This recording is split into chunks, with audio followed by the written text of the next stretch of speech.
Si Justin Baltasar, yung number 1 pick nitong 2024 PBA draft. No, at si RJ Abarientos yung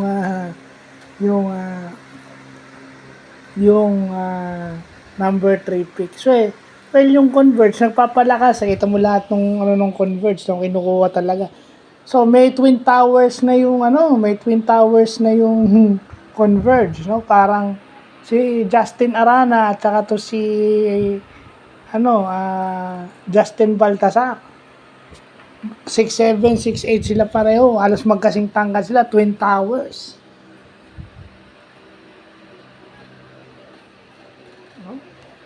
Ito yung tatapat ngayon kay Junmar. Kina Christian, mas utilize na si Christian Steinhardinger sa Terra Firma ngayon. Yung mga tatapat kina Junmar, kina Rock and Roll Raymond Almasan,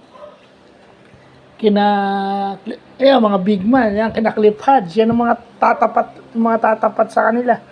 Tsaka syempre, itong Hinebra dito interesting kasi nasa kanila si RJ Abarientos. So syempre pinaghahandaan na nila kapag ka nag-retire na si LA. Kasi nandiyan pa ewan ko lang, sana hindi mabangko to si Nards Pinto. No? Ayun lang. Kung sana kasi pinaghahandaan na nila if LA retires, automatic ang papalit na magiging point guard nila is itong si RJ Abarientos. Pure point guard ito, hindi ito para tong tito niya.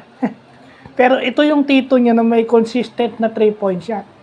Because Johnny is a great mid-range master. Yun, yung uncle, magaling sa mid-range.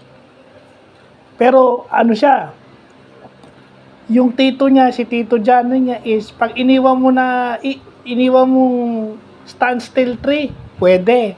Pero itong si RJ Abarientos kasi kahit off the dribble na 3, pwede. So, yun yung inaanong ma-match up kina Scottie. Tsaka, yun yung papalit mismo kay Scottie. Pagka si Scottie medyo, pinipreserve na rin si Scottie. And, nandiyan pa si Gray. Kaya siguro binitawan si Pringle dahil kay Gray. Tsaka, syempre, binibigyan nila ng operating space, no? Tinitake advantage pa nila yung athletic ability ni Japet. Kailangan ni Japet ng space. So, kailangan may floor spacer. Yun ang interesting sa laro ng Hinebra. Kung anong version ng triangle offense ang makikita natin sa lineup na to. So, yun lang po.